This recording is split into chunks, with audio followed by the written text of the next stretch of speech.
We have breaking news from the Senate floor. Just moments ago, the Senate voted to confirm former Fox host Jeanine Pirro to be the U.S. Attorney for the District of Columbia. Pirro was confirmed by a 50-45 vote along party lines.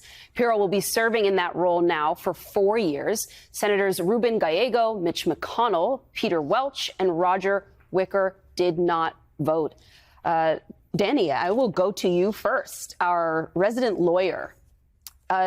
Does she have the creds, the resume for this job? Look, when it comes to appointments, I mean, you can often say people don't have the qualifications or do. I mean, did she come through the ranks as an AUSA in the government as a prosecutor? No, but that is why the president gets to appoint people. Sometimes they don't appear to be someone who was always in that particular job. But, I mean, look, Trump has gone to Fox News. He's gone to places that presidents normally haven't gone to. And frankly, being both lawyer and working in TV, being a TV host, way better gig than U.S. Attorney for any district. So you're not like trying to put the message out there that you're trying to get one of these appointments right now. We live in an era where, you know, someone who's on TV with regularity has a shot if they throw out a few pro-Trump comments. I would say by comparison, she's way more qualified than Pete Hegseth because she actually was a DA and she tried cases. She's and judge too. Yeah, and she, you know, obviously she was a judge. Yep. Judge Shane. But, of course. You know, she... Robert Durst murders. She has the bona fides, not the traditional ones, but she's got some. She's got chops. We begin with the economic uncertainty created by President Trump, who, in the face of negative news about the U.S. economy, did what he so often does: fire the messenger. He announced he'd directed the termination of the head of the Bureau of Labor Statistics just hours after a weak jobs report showed signs of a clear slowdown in the job market. In a social media post, he attacked Erica McIntyre, the commissioner of the BLS, saying reports, quote, are being produced by Biden appointee, adding that important numbers like this must be fair and accurate. They can't be manipulated for political purposes, without providing any evidence of his claim. Trump also claimed the numbers were rigged to make Republicans and him look bad, and said he didn't believe the numbers in an interview Friday night. I think that these numbers were incorrect today. It's a Biden appointee, and we've had problems in the past, and we had problems even before the election. I don't believe those numbers. I think because we're doing so well, and we fired her. Friday's jobs report showed a major downturn in hiring, with just 73,000 jobs added in July, well below expectations. And revised numbers from May and June showed the U.S. added 258,000 fewer jobs than previously reported. It's worth noting, monthly jobs numbers have been revised down and up several times since President Trump took office. But this disappointing jobs report comes a day after Trump rolled out a sweeping new set of tariffs just hours before his own self-imposed August 1st deadline for deals. But the start date has been pushed back until August 7th, giving trading partners a week to negotiate. It's creating a new dose of uncertainty for consumers and businesses. That uncertainty sent markets into a tailspin. Wall Street posted its worst day in months as investors absorbed the 1-2 punch of the new tariffs and the poor jobs report.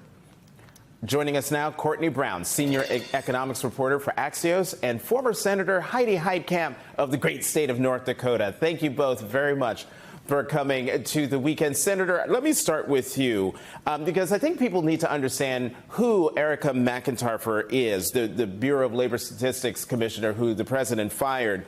You know, she was confirmed to that position in January of 2024 on a bipartisan 86-8 vote in the Senate.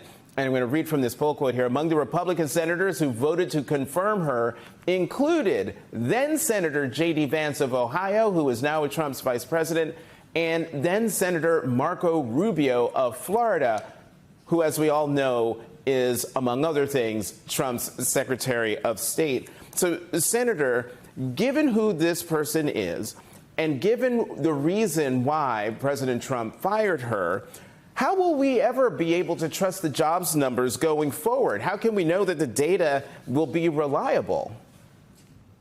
Well, I mean, you have to hope that people within this idea that she's sitting there and she gets like all these numbers and does it herself is just ridiculous. We all know that there's been year after year modeling. There has been a whole algorithm devised. I mean, a lot of this is on autopilot, right? And so she's not doing anything other than reporting the numbers. She's not designing these numbers. And so the question, given that the system spit out that level of jobs, then what is the path going forward if Trump wants better numbers?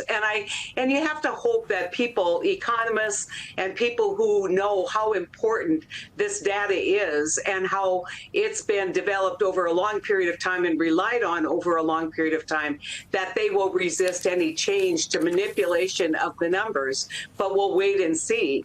I mean, you know, it's just so typical. It's like, I know better. And it's like the numbers are the numbers. And he just refuses to accept facts. And he's got to, in my opinion, you know, respond to this in a way that is professional and say, what can I do to change these numbers? Change these numbers going forward by changing his economic policies and not by changing the numbers. Courtney, you already have Democratic senators who are saying there should be some type of investigation into this. There should, you know, they should maybe hold off on confirming whoever Trump puts up next. We also have GOP senators who have some issues with this. I'm going to play some sound for you and get your response on the other side. If the president is firing the statistician because he doesn't like the numbers, but they are accurate, then that's a problem. Now, if it was just fired because the president or whoever decided to fire the director just did it because they didn't like the numbers, they had to grow up. So, Courtney, what are we actually seeing from Republicans here? It hasn't been that long, but we're already starting to see some responses that, you know, Lummis is not, one who typically goes against the president on many things, if any. Yeah, I think the reaction you're getting here is that this is supposed to be a very boring agency that no one talks about. Right. And the fact that we're talking about it, I think, speaks volumes.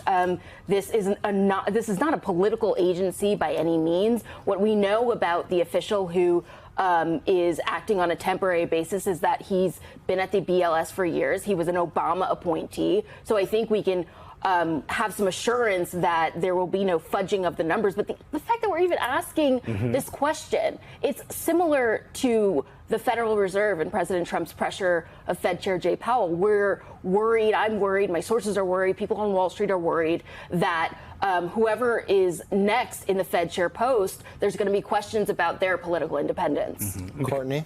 Yes? How dare you say that about the BLS? Sorry. He thinks about it a lot. It's neither boring nor forgettable. Can we get to the underlying issue here, which is the economy, right? I mean, Trump wouldn't be reacting this way if we didn't have a fairly negative jobs report. I mean, obviously there was growth, but we had incredible revisions, 250,000 revisions for the 2 months prior.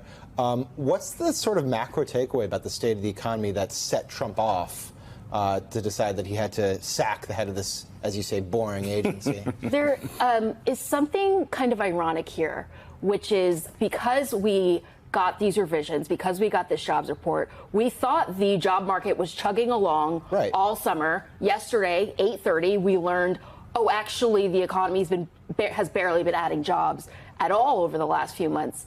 This is the best case Trump has to get his rate cut. Right. And that is what he's been wanting. The Federal Reserve might look at these job numbers and say, okay, the labor market is in a weaker position than we thought, so perhaps we need to give the economy a little bit of gas by lowering interest rates. And after the jobs report came out, bets that the Fed would cut rates in September surged. So President Trump might get that rate cut that he wants, but not for the reason that he was hoping for. Because maybe a bad economy. It's the bad news rate cut, not the good news rate cut. Right. And Heidi, maybe the president will get that rate cut that he's looking for because of two things. One, he's calling on the Federal Reserve Board to take control of the central bank from Fed Chair Powell. But something more immediate happened. Fed Governor Adriana Kugler resigned. She's resigning, and that will give President Trump a nominee on the committee that sets interest rates. And I want to put this, this is a CNBC report from earlier in the week, and I want to read this. Two of his prior appointments, Christopher Waller and Michelle Bowman, voted against the decision at Wednesday's meeting to hold the Fed's key rate steady, instead indicating they wanted to lower. Kugler was absent for the vote. Senator, again, back to the notion of will we ever be able to not only trust BLS statistics, but will we ever be able to trust the decisions made at the Fed if the president gets a nominee who does what he wants, and if, as a result of this new nominee coming in, there is a quote-unquote coup and Chairman Powell is ousted, keeping in mind his term is up in May of 26 anyway?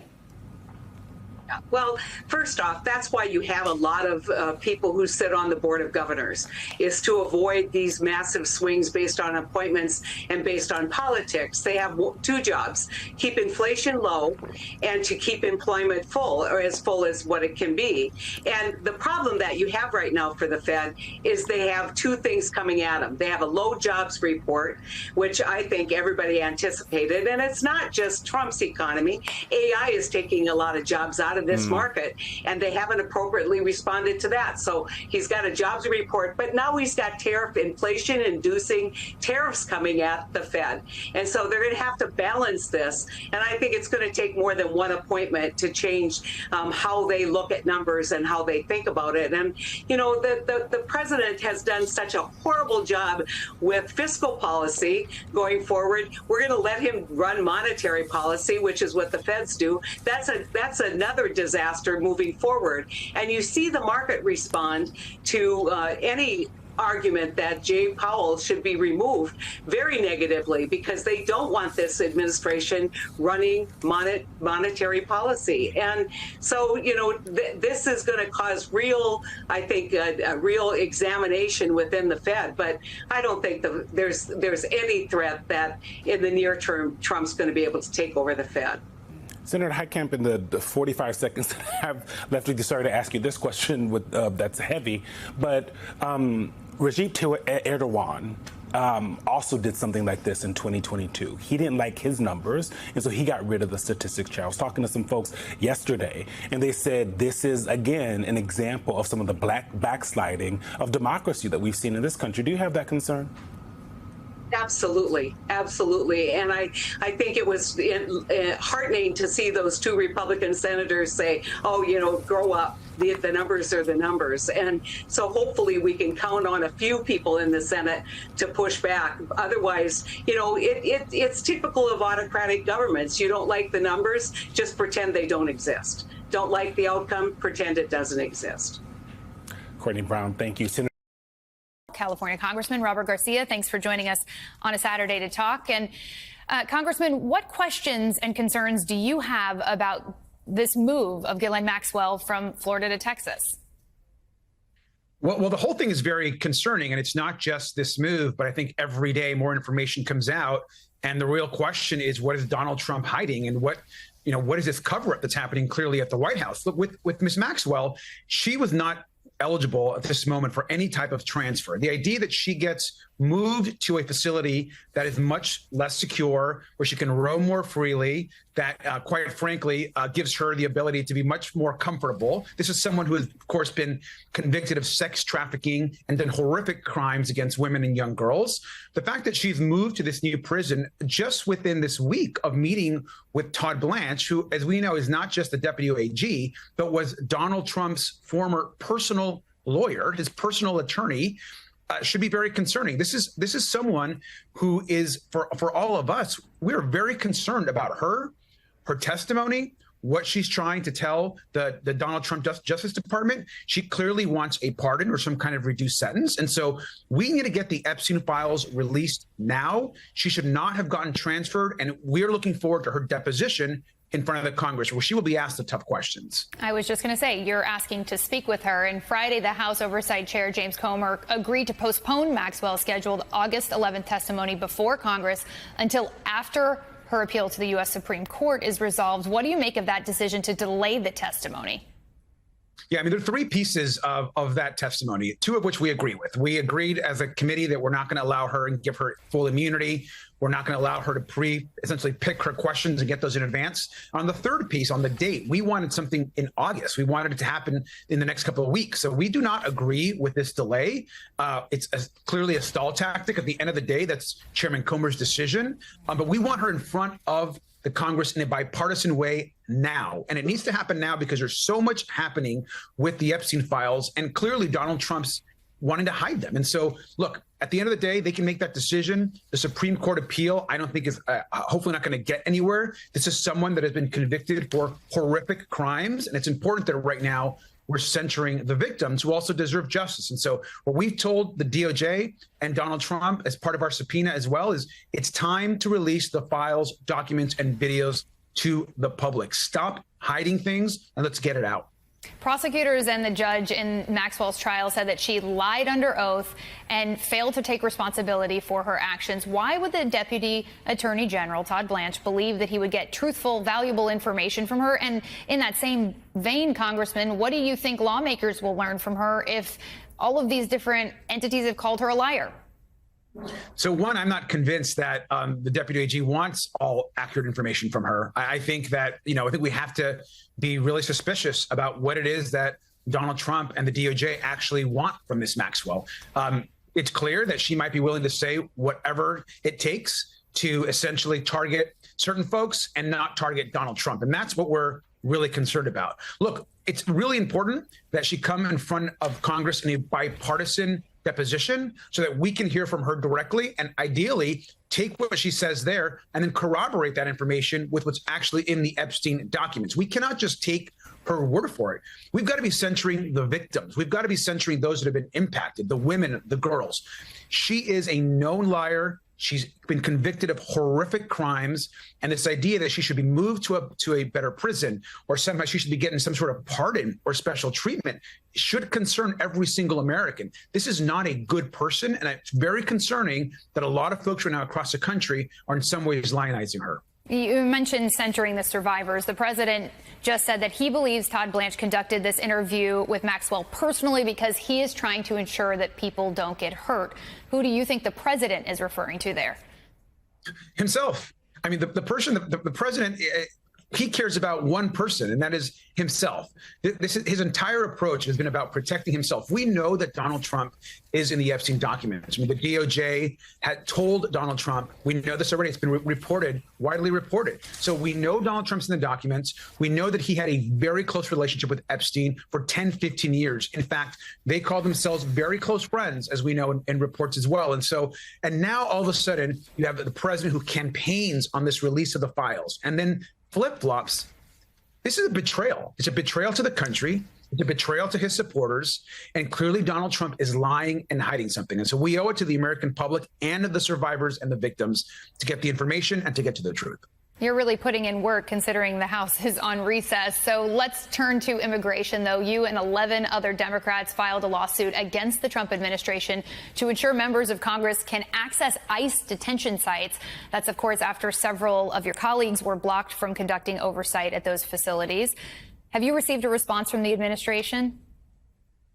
Well, I mean, the administration's response has been that we're not allowed to visit these facilities and allow us to do our oversight responsibility that we have a legal obligation to do.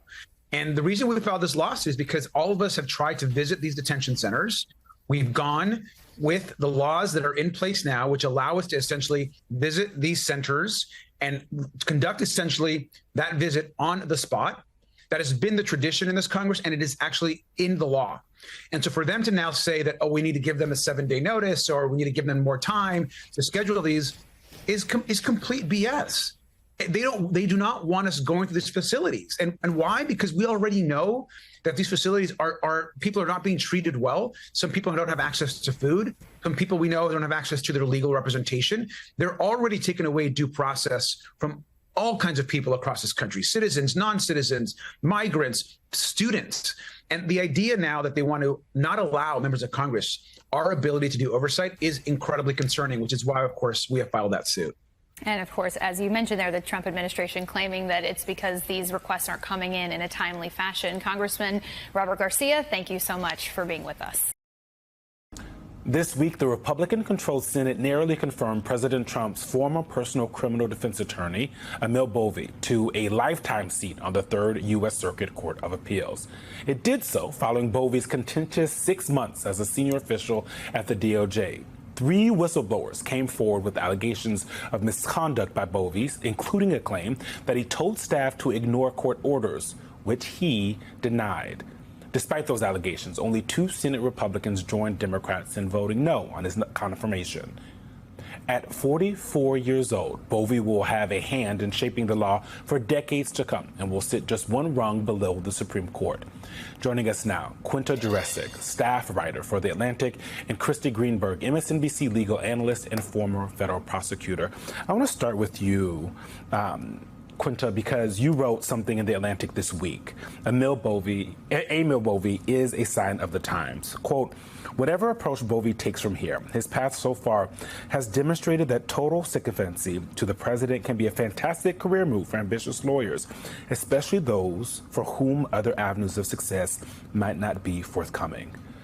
Talk about that, because it does feel like he's a canary in the coal mine. Super controversial. A complete sycophant, it seemed, while he was at DOJ doing whatever it seemed that the president wanted. That seems like it's going to continue. And now everybody else can just do the same thing if they want a judgeship or a Supreme Court justiceship. That's the concern. A lot of what we saw during Trump's first term was this kind of alliance between Trump and the Federalist Society, where Trump would select judges that had kind of been vetted by the society's leader, Leonard Leo, that were sort of coming out of the conservative legal movement. What we've seen recently is that Trump has expressed discontent with the conservative legal movement after he got some rulings that were not so much in his favor from judges that were sort of aligned with the movement, some of whom he had himself appointed. And so I think what we may be seeing in Bovee is a kind of new model of Trump judge, where someone comes up not with, sterling credentials from the Federalist Society, from the conservative legal movement, but someone who has basically distinguished themselves by showing that they will do anything for Trump. And I think that's really not what you want to see in a judge. Christy, I want to bring up something that's seemingly unrelated, but it is totally related to what we're talking about, and that is now Judge Bovee. Judge Boasberg, months ago, I seem to recall, he had started contempt proceedings for people within the Trump administration over I think it was the Venezuela, the deportations of Venezuelans to CCOT. What's happened to Judge Boasberg's contempt proceedings, and explain to everyone how this plays into Bovee's confirmation? So back in April, Judge Boasberg actually found that the Department of Justice was in criminal contempt of his orders. If you remember, his order was turn the planes around, nobody gets off these planes. And instead, they got off the planes and they were brought to the El Salvador prison in blatant defiance of his order. And so the next step Judge Boasberg wanted to take was, OK, now I just need to find out who at the Department of Justice, who gave the order, who ordered the code red, right? Who did this? And so he wanted to gather information about that. As soon as he even issued that order saying, I want to get more facts to find out who did this, 2 Trump-appointed judges on the D.C. Circuit stopped him. And they said, we're having an administrative stay, which basically means it's put on hold. Now, administrative stays typically a few days, maybe a week. Justice Amy Coney Barrett looked at another case where there was a 2-week administrative stay and said, this is bad.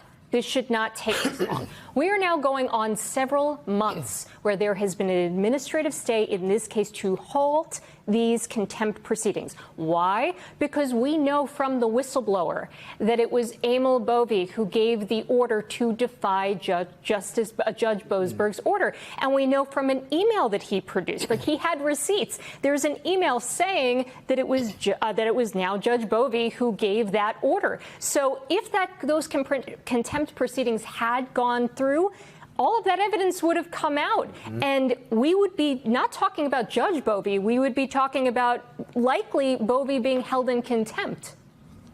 I just want to point out it's Bovee, not Bovee. No, I'm just joking. I'm just joking. We were debating about that. We were debating about that on the set. Quint, I had a question for you, because part of the issue around this nomination is both that he's a sycophant for Trump, a henchman, if you will, Trump's actual lawyer, but also to the question of this whistleblower report, is that he asked or suggested directly to defy a court order. And so I'm going to go very global. And if it's too global, I understand. But we're constantly talking about, well, is respect for the rule of law, is the institution of the law, are the courts holding in this incredibly dangerous, perilous time? And I don't know where we stand on that spectrum right now, but I am kind of curious where you, as someone who follows this stuff day in, day out, where do you feel we are? It's a great question, and I think it's hard to say because, as we've been referencing with the appeals court that put the administrative stay on Judge Boasberg's order, there are a lot of different courts at a lot of different levels. I think that the district courts have by and large been doing a really impressive job under incredibly difficult circumstances. As we've seen with Judge Boasberg, who has been threatened by the president, the Justice Department filed this sort of a meaningless complaint against him. Judges are getting threats. And so in that sense, I think that judges are really doing an incredible job. At the same time, I also think that in some instances, we have seen appeals courts, and certainly the Supreme Court as well, that just seem really willing to cut the administration and the Justice Department slack that at this point, I don't know if we can fairly say they deserve. And we see that in instances like this administrative stay, which, as Christy noted, has been going on since, I think I checked, it's April 28th. It's been going on for months. Right. That is really unusual. And the problem is, even if there's a good reason for that, the court hasn't explained. And I think in context of everything going on, of Bovee's nomination and confirmation, that makes it really hard for people who are looking at this in good faith to trust that the appeals court is acting, in the interests of the rule of law. Christy, I want to read something from Mark Elias in the Democracy Docket, an op-ed. We said the DOJ is already laying the groundwork to interfere in the midterm elections, requesting state voter rolls and asking to investigate election machines. It is also unclear why the Department of Justice, which has no role in administering elections, is so desperately trying to gain access to this information, nor why in some instances the requests are coming from prosecutors. Whatever the reason, it's a troubling sign of what's to come. Are you troubled by that? It's certainly unusual. There have been a lot of unusual things that the DOJ is doing, taking positions, particularly in these election cases that don't quite make sense. One example, in Texas, the redistricting that is going on, they said they were intending to file a lawsuit, but meanwhile there had just been a trial where various witnesses were defending the way that the districts had been, had been set forth, and now all of a sudden they're doing a 180 because the Trump White House told them to. So it seems very much like all of this is political gamesmanship, and that the Department of Justice is very willing to use the tools that they have available to them to assist this White House in its political games. And that is historically never the way the Department of Justice was supposed to be. It was supposed to be nonpartisan. Now you hear U.S. attorneys talking about playing tricks on Democrats, and Alina Habba in New Jersey saying, hey, we want to turn New Jersey red, and I'll use my office to turn New Jersey red. This was never, ever the way that you would hear DOJ officials speak. And so this is all very, very troubling. Very troubling and a brand new world. Christy Greenberg, Quinta Jurecic, thank you both very much for coming to the weekend. President Trump's special envoy, Steve Witkoff, and U.S. Ambassador to Israel, Mike Huckabee, were in Gaza yesterday. the highest-ranking U.S. officials to visit the Strip since 2009.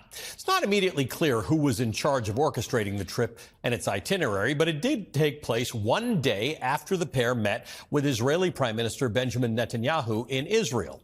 Israel currently maintains strict control over access into Gaza. It bars international media and foreign officials from entering and operating without the approval and without IDF guides. The IDF also censors material produced by journalists.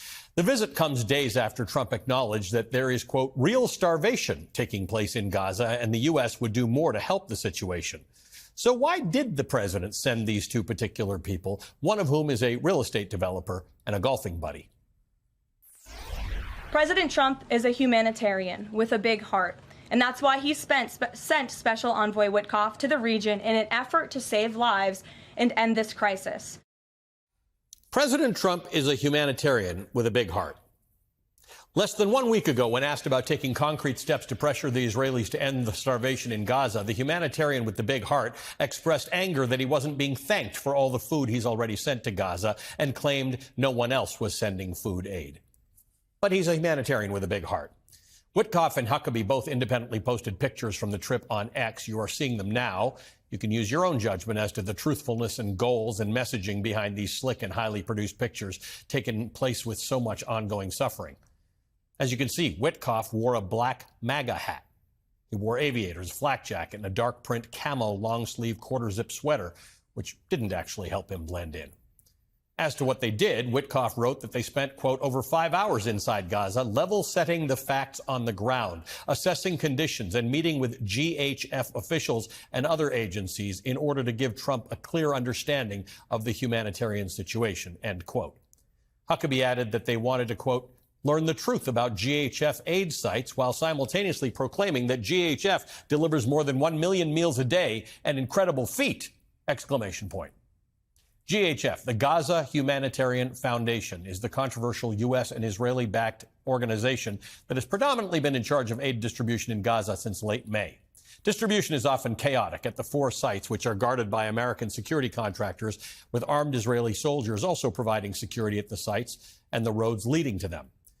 Since the GHF centers opened, the UN's Office of High Commissioner for Human Rights says more than 1,300 Palestinians have been killed while seeking food.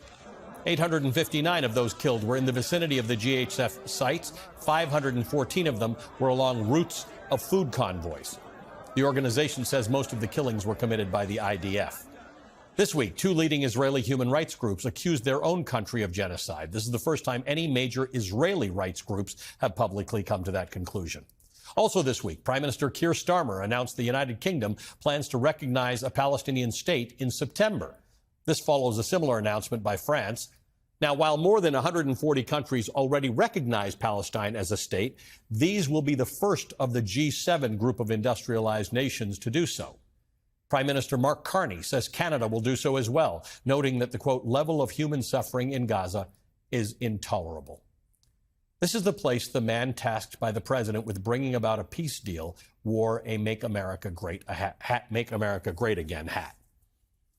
Joining me now, Nicholas Kristof, Pulitzer Prize-winning columnist for the New York Times, author of the book Chasing Hope, A Reporter's Life, and somebody who is not at all surprised by what the Trump administration seems to be learning this week by visiting Gaza. In fact, one doesn't need to visit Gaza to understand the humanitarian tragedy that has been reported there for months. Nick. Absolutely. And, I'm afraid it would be great if this visit to Gaza was somehow a spur to action and exploration of what could be done to actually address the situation. But I'm afraid it's a substitute for action, not a spur to it. And, we see a continued defense of the Gaza Humanitarian Foundation, which has been a catastrophe. It was predicted to be a catastrophe, replacing the UN as a way of distributing food. And it has indeed proved to be that catastrophe. The idea that you can only have 4 distribution sites, forcing malnourished, starving people to walk miles to get a package that doesn't even include the kind of specially formulated nutritious foods for malnourished children in particular. The fact that 80% of those who have died of starvation in Gaza so far, according to UNICEF, are children. You know, and I got to say that one thing I've seen all over the world in covering hunger crises is that you get to a tipping point, and children especially don't have the bodily reserves to survive this. So once you get to that tipping point, you begin to see mortality very, very quickly. And I'm afraid we are at that point, and unless they very, very quickly, bring in these thousands of trucks from the other side and make sure they're not being shot at, make sure that the UN system is back in place to distribute at hundreds of locations across Gaza, I think we're going to see a big increase in mortality. So you've covered famines, you've covered hunger crises around the world, you've covered all of these things.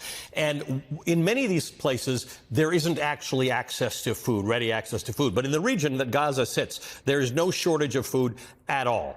But we have tried everything. We've had piers that the U.S. government built rather than just exert pressure on Israel to let food in. We have airdrops of food. We have all sorts of things going on as opposed to roads. Like Israel could just let the food in. There's food, there are trucks, they're ready to go, and there's no more efficient way to get food to hungry people than actually on trucks rather than dropping them from planes and trying to ship them in and build fake piers.